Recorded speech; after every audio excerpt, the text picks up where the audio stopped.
بورپول آگر آباد چٹاگانگ بنگلہ دیش میں قائم دارالمدینہ میں عاشقان رسول کی دینی تحریک دعوت اسلامی کے تحت بزنس کمیونٹی اور مختلف شعبۂ زندگی سے وابستہ عاشقان رسول کے درمیان نیکی کی دعوت کا سلسلہ ہوا، جس میں رکن شورا حاجی محمد علی اتاری نے سنت و بھرا بیان کرتے ہوئے شرکاء کو نیک اعمال کرنے اور نیکی کے کاموں میں حصہ لیتے رہنے سمیت دعوت اسلامی کے دینی ماحول سے وابستہ ہونے کا ذہن بھی دیا۔ دعوت اسلامی زندہ باد،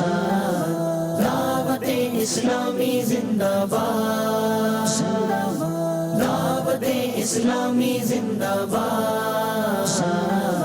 دعوت اسلامی زندہ باد۔